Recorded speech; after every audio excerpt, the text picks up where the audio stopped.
Willkommen in einem anderen aufregendes video, or welcome to yet another exciting video, in this case part 16 of my battle series, in this case covering the Battle of JENA-AUERSTEDT, which occurred on the 14th of October 1806, and including some of the critical manoeuvring which occurred earlier. As with all of my battle video series, this is not designed as a historical video. It's designed to assist players in creating scenarios of actual battles. As a result, my emphasis is on the units and what they did in the battle rather than any in-depth analysis of why General X did whatever he was supposed to have done or not done. The first stage is to look at a number of maps from a variety of different sources. In order to make this useful for figure gamers, I need to know the location of the major formations at each significant point of time in the battle, which could even be each hour. One issue I have of written accounts of a battle is that they do not give you a good view of all the events occurring at a particular point in time, instead focusing on one part of the battle or campaign, and then when they finish that holistic description of that activity, then going back in time and going to another part of the campaign or battle. As a result, maps, formations and times are all critical, and getting this data is sometimes more difficult than I would have originally expected, unless you are dealing with a battle such as Waterloo, which is extremely well documented. This map from the West Point Atlas shows the positions just before midnight on the 13th of October. You can clearly see how strung out the Prussians were. This may have been unavoidable, as you may need 4.8 kilometres of road for 10,000 men to march along, although I must admit this does seem a little bit long, so it must have included an awful lot of support wagons and supplies, etc. This is another map from the West Point Atlas, although an older version, which shows the position at 1000 hours on the 14th of October. One interesting note about this campaign, or the two battles, is that they both kind of began around about the same time, 06:30 hours. I suspect due to the fact that that's when the fog cleared.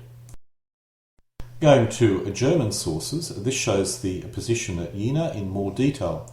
This would probably be the position of the French Corps and Prussian divisions before Napoleon attacked on the 14th of October, probably even at 06:30 hours.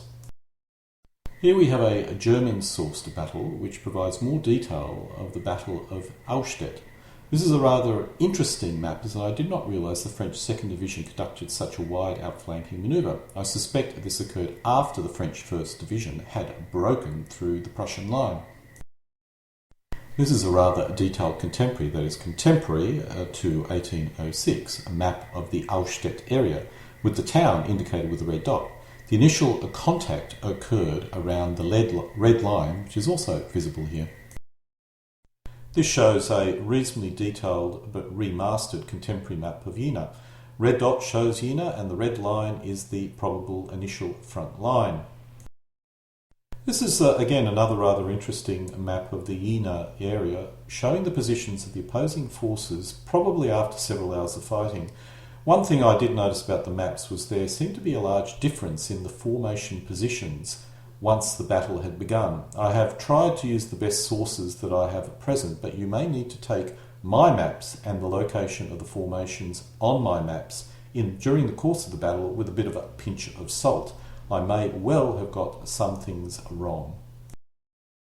So using a variety of different maps, this is the map I'll be using in my video. Jena is on the right and Auerstedt is on the left, the Prussian edge at the bottom of the screen. Incidentally, this is the template I use to create playing areas for figure gaming. At 1 in 16,000 scale, it's 6 feet wide by 3 feet deep. At 1 in 8,000 scale, it's double this size, which is probably not very practical. At 1 in 12,000 scale, it's a more manageable, although still rather large, 9 feet by, let's say, 4.5 feet deep. You can probably trim it down to 8 by 4 if you really try. Now that we've completed the map section, let's look at the opposing forces, specifically the major formations which I'll be using in this video. When I first thought about going over the structure of the various armies, I initially ended up with about 60 slides showing the structure of the armies down to battalion, squadron and battery level. This was clearly overkill, so I simplified the TO&E for this video. My primary source was Nehorster, but I did make some minor changes to it based on other sources and references. There was a lot of unit swapping occurring and a little bit of confusion, and the TO&E did depend on when it was supposed to be in force. If anyone is interested in my detailed analysis, you can find it in my Napoleonic TO&E white paper on my Kriegsspiels.io group site. This shows the French army at corps level. You'll notice the French Third Corps is one of the two largest corps in the French army, which was rather lucky for the French. Instead of using the commander's name, I will identify the formation by their corps numbering. I find that using commanders can sometimes be confusing, especially if the commanders are relatively unknown. For simplicity, I'll only be showing the corps on the map, but for those interested, this shows the corps and their subordinate divisions. I will not be including the divisions on the map simply because if I do so, it will be very hard to see what's happening. I could not fit all the corps on a single slide, so here are the remaining two corps. The Prussians did not adopt the corps system in 1806. Instead, they possessed rather large divisions organised under the commanders listed above. I've indicated each commander as a corps, although that's certainly not the way the Prussians viewed them. They viewed them probably more as an army. I personally see no specific issue with the Prussian divisional structure. Each division was almost a half corps, and while this structure was in some ways inflexible, it certainly was not ineffective. As with the French, I will use the divisional numbers rather than its commanders. I do find it odd the forces which went north were the same size as the forces that left south. I never realised the Prussians effectively split their army in two, not a wise strategic decision to make. Going down into detail, this shows a detailed view of one of the Prussian divisions, the 3rd, which at 11,500 men is a rather large division. While it's less than half the size of the French 3rd Corps, two of these formations should in principle be a good match for one large French corps. When the Prussians attacked, one attack did force the French back, but the loss of the CNC and the problems on the other flank doomed the attack. It's hard to determine the real reason the Prussians lost so badly, but I strongly suspect it was the highest level of command which was the primary cause of this defeat, and not actually the troops on the ground or even its divisional structure. This shows the simplified formation symbols which I'll use in this video. I'll be showing the divisions in my video because that really is the mini corps the Prussians used in their manoeuvring. Württemberg Corps, or the Reserve Army, was not involved in the battle, but was later defeated on the 17th. It could have been involved if the Prussians wanted it to be involved, and its lack of involvement is another example of the failure of high command. When I started analysing the numbers that fought in the battle, one issue I had was the size of the various armies. As far as I can work out, the Prussians had about 115,000 men in the battle or campaign, yet Wiki claims the Prussian force consisted of 119,000 men, so I'm uncertain where the extra forces came from. If the reserve army up north was included, the number goes up to 131,000 men, but this formation was not close at all, the numbers are too great, so it could not be the reason. I'm uncertain of the discrepancy. Wiki also claims the French had only 66,000 men in the battle, yet I calculate the number was actually 166,000. I suspect there is a major typo in Wiki which really threw me for a while, as I spent a lot of time trying to work out if this number of 66,000 was actually correct. Even if you only include engaged forces, the number was higher than 66,000 men. And I'm not certain counting the Guard Corps and the Cavalry Corps as not engaged is reasonable, as it was just behind the front line in the battle. We need to first understand the strategic situation. This shows position on the 12th of October. By the 12th of October, the French had cut the main Prussian army off from Prussia and the reserve army, putting the Prussians into a very difficult situation. The defeat at Saalfeld was another cause of concern, and the troops, especially the Saxons, were demoralised at this point. From this position, the Prussians needed to move north, join up with the reserve army, and then drive down to Leipzig, leaving only light forces covering the retreat. Instead, the Prussians left a large force behind, half their entire army, and only marched north with the remaining half. To make it worse, the forces left behind were divided into two parts, 4 divisions at Jena and 2 divisions at Weimar. The Prussians on the 12th were concentrated, apart from the reserve army well up north, but by the 14th they were scattered into 3 parts, and a 4th if you include the reserve army way up north. It's true the French were also scattered, but at any point, as ordered by Napoleon, they could quickly concentrate and, except in unusual cases, they would move quickly in order to concentrate. That's something the Prussians were not really capable of doing at this point in time. This was the position at 0900 hours on the 13th of October. The Prussians began moving their 6 divisions north at 0900 hours on the 13th, moving at a very leisurely rate. The French 5th Corps occupied Jena during the 13th of October, possibly in the late morning after the Prussian began to move north. The French movement did cause a halt in the Prussian move north, but the Prussians decided it was a minor affair and continued their move north. When the French 5th Corps moved out of Jena, it met the Prussian left flank division and forced it back, allowing room to deploy the French Corps outside of the town during the evening. Apart from some minor fighting on the outskirts of Jena as the French prepared a position for their attack the next day, there was not much activity after the French had moved into Jena. This was the position just before midnight on the 13th of October. If the Prussians had not withdrawn and decided to attack the French position in the morning of the 14th, the French would have been in serious trouble. However, this did not occur. I'm uncertain which path north the Prussians intended to take. The quickest path would be on the main road towards the French Third Corps, yet some sources indicated, or indirectly indicated, this may not have been the case. I personally feel their intended path was the most logical, and as a result they ran directly into the French Third Corps. I'm also at a loss to why they did not send the advanced guard division first, as it was the fastest formation. The 3rd Division was strong and did have a lot of cavalry, but why bother to have an advanced guard formation if it's not in the advanced position of your army, acting as an advanced guard? I suspect the Prussians were being unbelievably unprofessional or leisurely. Again, a command failure. This was a position at 06:30 hours on the 14th of October. At Jena, there was a heavy fog in the morning, so Napoleon postponed his attack until 06:30 hours. Once the fog had lifted sufficiently, although not entirely, he ordered the attack and the 5th Corps moved forward, pushing back the Prussian left flank division. At Auerstedt, the French forward elements came in contact with the advanced Prussian 3rd Division close to Auschwitz at around about 06:30 hours and halted. The Prussians brought up the advanced guard division and launched an attack, pushing the forward French position back. This is the position at 08:30 hours on the 14th of October. At Jena, at 8:30 or 08:30 hours, the fog started to clear sufficiently to be able to see the whole battlefield, and the 5th Corps found itself disorganised and with many units out of ammunition. After some frenzied reorganisation, it formed a defensive position against the initial disorganised Prussian counterattacks. After repulsing this, the 5th Corps attacked and pushed the Prussian left division back. However, the Prussian advance guard launched a disorganised attack and managed to push the French back. While the centre was stalemated on the flanks, the 7th and 4th Corps were moving into position.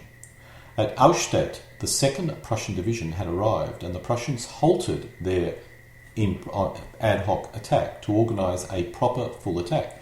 This was probably an error, as the ad hoc attack by the 3rd Division and advance guard division had some momentum, which was now lost.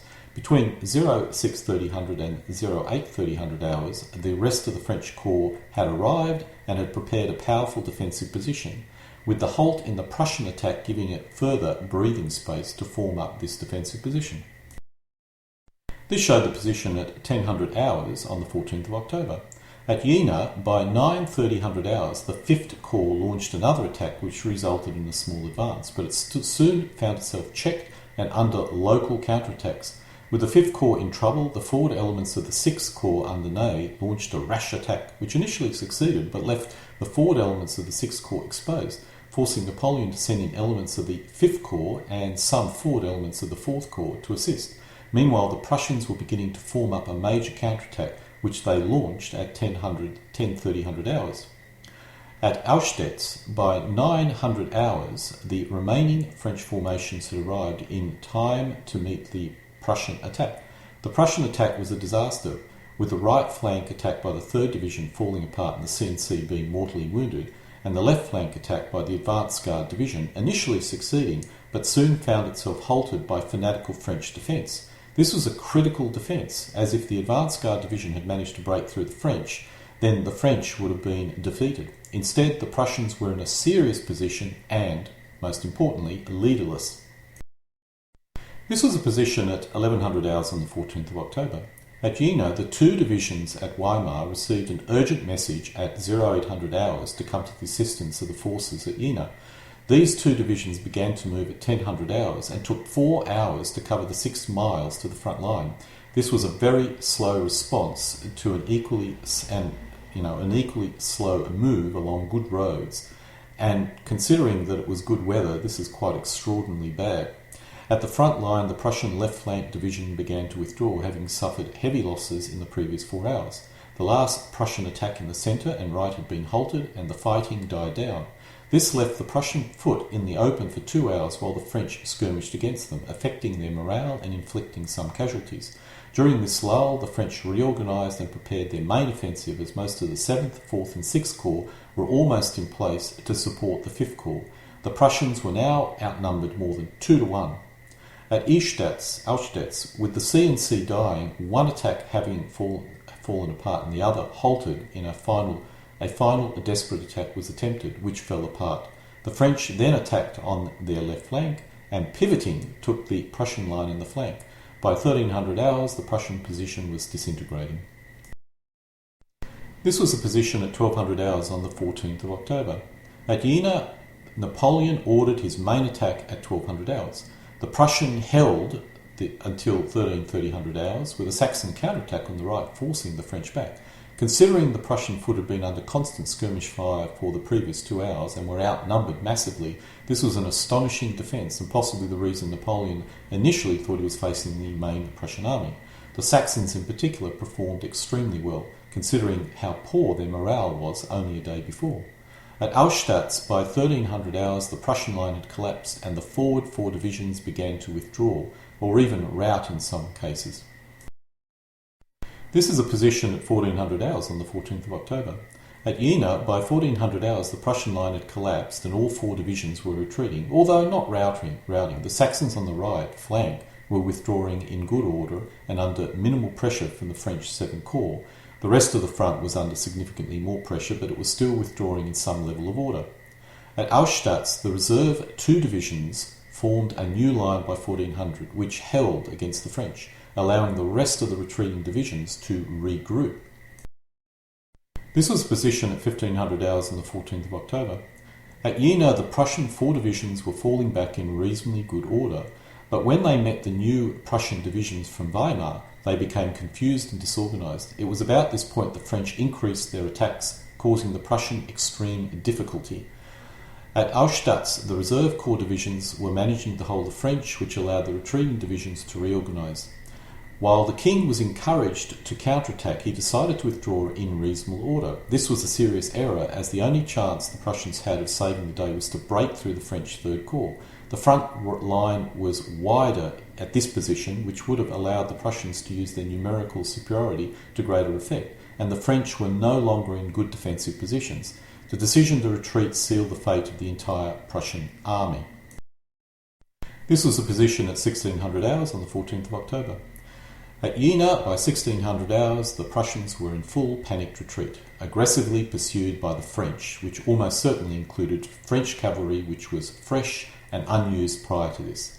At Austerlitz, the Prussians withdrew in good order. However, when they met the retreating Prussians from Jena, they became disorganised. The panic was infectious, and soon the entire Prussian army was retreating in poor order and under an aggressive pursuit by fresh French cavalry. The battle for Prussia was effectively over.